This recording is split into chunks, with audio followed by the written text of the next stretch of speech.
салом дӯстон, лигаи чемпионҳо бо рақобатҳои беҳтарин дар дили шаб моро хушбахт кард. Чанд рақобате ки доир шуданд, лаҳзаҳои асосии онҳоро ба риштаи таҳлил мекашем. Дар рӯзи якум чанд сенсатсия аллакай моро ҳайрон карданд. мағлубияти Арсенал ва Манчестер Юнайтед аз рақиботи нисбатан заифашон як андоза ғайриинтизор буд ва ғалабаҳои бузург ҳам кам набуд ки пурратар дар ин видео дар бораашон гап мезанем. Шумо фақат лайки қиматбоҳои худро гузоред ва моро даст гирӣ кунед. Тамом. Дӯстон, имрӯз давоми бозиҳои Лигаи Чемпионҳо мегузарад ва шумо метавонед ҳамаи ин топ рақобатҳоро бо сарпарасти видеои мо ширкати 1x бозам ҷолибтар гардонед. Дар он ҷо регистратсияи осон, пур кардани маблағ аз тамоми гӯшаву канори дунё, вале аз ҳам муҳим бонус то ҳаҷми $100 дар аввалин пардохт бо промокоди AMG 0777 ссилкаи бозӣ дар комментарияи ин видео. бозӣ аз ҳама диққатҷалбкунанда дар варзишгоҳи Армандо Марадона дар шаҳри Неапол гузашт. Он ҷо дастаи Наполи ва Реал Мадрид ба майдони рақобат ворид гаштанд. 15 дақиқаи аввалро дастаи Наполи ба пуррагӣ идора кард. Онҳо имкониятҳои хубро ба миён оварда тавонистанд аввалиншуда ҳисобро кушоянд. Аммо Реал Мадрид хеле зуд ба бозӣ баргашт. Ҷуд Беллингем он нафаре шуд ки боз нақши асосиро дар пирӯзии Реал бозид. Аввалан тӯбрабоии ӯ ва баъдан пасаш ба Винисиус дар сатҳи олӣ анҷом дода шуданд. Вини ҳам имконияти доштаи худро истифода карда тавонист. Мушкили Реал дар қабати дуввум буд. Начо ва Рюдигер дар ин қисмати бозӣ ба дилхо рақиб бохт мекунанд. Аммо хушбахтона барои Реал қариб нисфи даста метавонад аз 35 метр зарба зада онро бо гол анҷом диҳад. Бо ҳисоби 2-2 зарбаи анҷомдодаи Феде Валверде ҳамаро ба ҳайрат овард. Аммо аз ҳама ҳайратовараш он буд ки гол ба номи Валверде сабт нашуда, ҳамчун автогол ба номи Меред навишта шуд. Ба Наполи барои кушиши омад гуфтан лозим аст, вале дар ин дидор дастае омад ки дар аспектҳои зиёди бозӣ беҳтар аз неаполитянҳо буд. Анчелоти пас аз рақобат ишора кард ки дар 15 дақиқаи аввал мо намедонистем ки чӣ тавр бозӣ кунем. Пасон ба худ омада тавонистем рақобати хоси Реалро нишон диҳем. Беллинген дар 20-солагиаш корҳои карда истодааст ки маро дар ҳайрат мемонад. Валверде бозингари ҳаматарафа аст ки яке аз ҷиҳатҳои беҳтарини ӯ зарбаҳо аз фосилаи дур мебошад. Ман ҳайронам ки чаро гол ба номи ӯ навишта нашуд. Аз пеналти ба дарвозаи мо розӣ нестам. Начо дасти худро бурида наметавонист.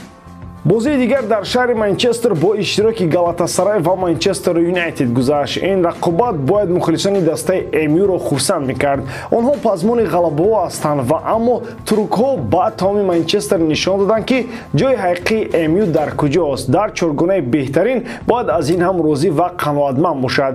агар ҷиддӣ бигӯем, МЮ ду маротиба ба пеш баромада буд, вале Галатасарай сархам накарда то охири мубориза бурд. Расмус Хойлунд бозии хубро гузаронд, аммо аз нигоҳи натиҷа аз ӯ дида Икарди беҳтар буд, ҳарчанд пеналтиро истифода бурда натавонист. зурҳоро гуфтем, заифҳоам бояд гуфта шаванд. Онана боз иштибоҳи дағалтарин кард. Каземиро мехост ӯро наҷот диҳад, вале дар натиҷа корти сурх гирифту пеналти ба дарвозаи дастаи МЮ дода шуд.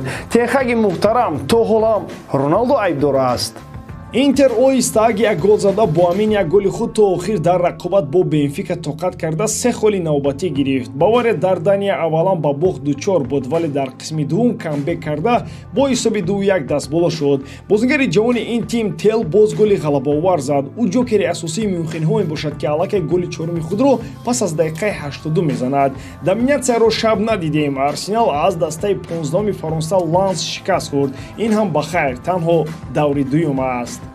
мухлисони Арсенал аз он дар ҳаросанд ки осеби Букайо Сака бисёр ҷиддӣ набошад. Унион дар майдони худ аз Брага бо ҳисоби 3-2 мағлуб шуд. голи тақдирсоз дар сонияҳои охир зада шуд. бахти футболӣ умуман тарафи Унион нест. Реал ҳам дар нафасҳои охир голи ғалабаоварро ба дарвозаи ин тим зад. Реал Сосидад дар сафар Залцбургро бо ҳисоби 2-0 шикаст дод. аз ин бозӣ мо Оярсабалро алоҳида ҷудо мекунем ки дар ғалабаи Испаниё нақши асосӣ дошт. собиқ сармураббии дастаи ПСЖ Кристоф Галте ҷои нави кор пайдо кард. Мутахассиси 57-сола дар яке аз кишварҳои арабӣ дар Қатар кору фаъолияташро идома хоҳад дод. Гап дар бораи дастаи ба мо шинос Ал-Духайл меравад. Чанд ҳафта пеш онҳо дар Тоҷикистон буданд ва бо Истиқлол бозӣ намуданд. Он вақт сармураббии ин тим Эрнан Креспо буд. Мутахассиси аргентинӣ аз ин вазифа барканор шуд ва ҳамакнун Галте кори худро дар Қатар оғоз мекунад. Тибқи хабарҳо ду ҷониб аллакай бо шартҳои ҳамдигар розӣ шуданд. Кристоф Галте Галте пас аз чанд рӯз фаъолияти худро дар Қатар оғоз мекунад. Ӯ бояд бо ин тим дар Лигаи Чемпионҳои Осиё ба натиҷаҳои хуб расад. Дастаи ояндаи Галте дар як гурӯҳ бо Ал-Наср, Истиқлол ва Персеполис мебошад. Бозии якум барои Ал-Дуҳайл бо Истиқлол мусовии 0-0 ва бозии дуввум бо дастаи эронӣ бо мағлубият тамом шуд.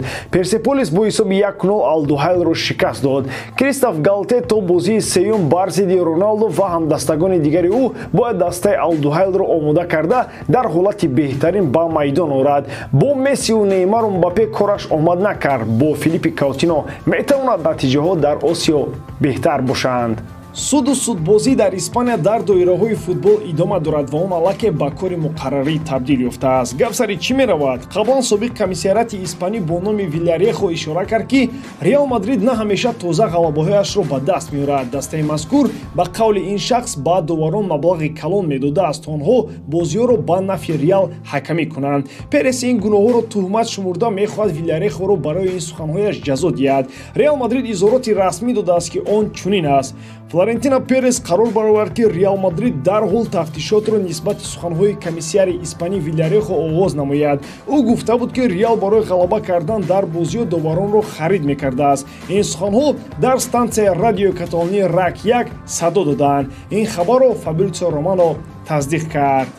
Кори Негрейро ва гӯё кӯмак расонидан ба Барселона аллакай ба ҳама маълум мебошад. Айни замон сари масъалаи дигар гап меравад. Флорентино Перес аз туҳматҳо нисбати Реал Мадрид ҳаросида мехоҳад тафтишотеро пеш барад. Акнун дастаи шаҳри Мадрид нисбати ин суханҳои Вильярехо тафтишот шурӯъ мегардонад. Бисёр чизҳо боз рӯи об хоҳанд баромад. Агар ин туҳмат бошад, Вильярехоро ҳам рӯзои хуб интизор нестанд.